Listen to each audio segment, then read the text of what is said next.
Luke 9. Then he called his 12 disciples together and gave them power and authority over all demons and to cure diseases. He sent them to preach the kingdom of God and to heal the sick. And he said to them, "Take nothing for the journey, neither staffs, nor bag, nor bread, nor money. And do not have 2 tunics apiece. Whatever house you enter, stay there, and from there depart. And whoever will not receive you when you go out of that city, shake off the very dust from your feet as a testimony against them."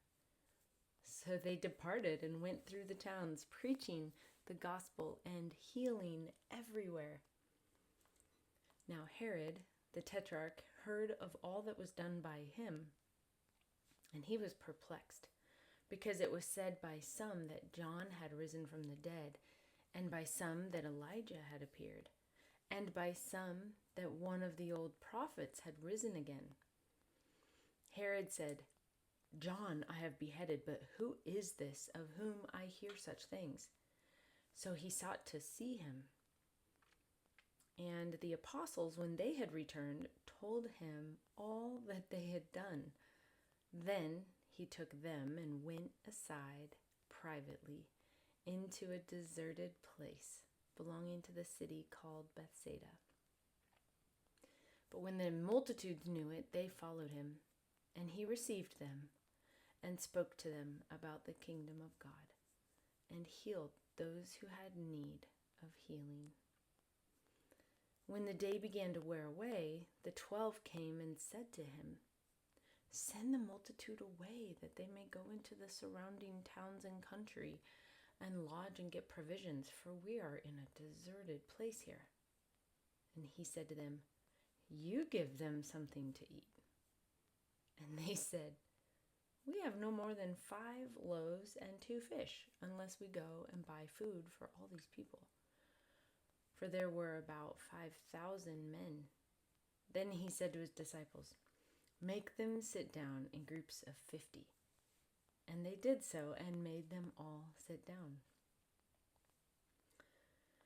Then he took the 5 loaves and the 2 fish, and looking up to heaven, he blessed and broke them and gave them to the disciples to set before the multitude. So they all ate and were filled, and 12 baskets of the leftover fragments were taken up by them. And it happened, as he was alone praying, that his disciples joined him. And he asked them, saying, "Who do the crowds say that I am?" So they answered and said, "John the Baptist, but some say Elijah, and others say that one of the old prophets has risen again." He said to them, "But who do you say that I am?" Peter answered and said, "The Christ of God." And he strictly warned and commanded them to tell this to no one, saying, "The Son of Man must suffer many things and be rejected by the elders and chief priests and scribes, and be killed, and be raised the 3rd day." Then he said to them all, "If anyone desires to come after me, let him deny himself and take up his cross daily and follow me. For whoever desires to save his life will lose it, but whoever loses his life for my sake will save it. For what profit is it to a man if he gains the whole world and is himself destroyed or lost? For whoever is ashamed of me and my words, of him the Son of Man will be ashamed when he comes in his own glory and in his fathers, and of the holy angels. But I tell you truly, there are some standing here who shall not taste death till they see the kingdom of God. Now it came to pass about 8 days after these sayings, that he took Peter, John, and James, and went up on the mountain to pray. As he prayed, the appearance of his face was altered, and his robe became white and glistening. And behold, 2 men talked with him, who were Moses and Elijah, who appeared in glory and spoke of his decease, which he was about to accomplish at Jerusalem. But Peter and those with him were heavy with sleep, and when they were fully awake, they saw his glory and the 2 men who stood with him. Then it happened, as they were parting from him, that Peter said to Jesus, "Master, it is good for us to be here. Let us make 3 tabernacles, one for you, one for Moses, and one for Elijah," not knowing what he said. While he was saying this, a cloud came and overshadowed them, and they were fearful as they entered the cloud. And a voice came out of the cloud saying, "This is my beloved Son, hear him." When the voice had ceased, Jesus was found alone. But they kept quiet and told no one in those days any of the things they had seen.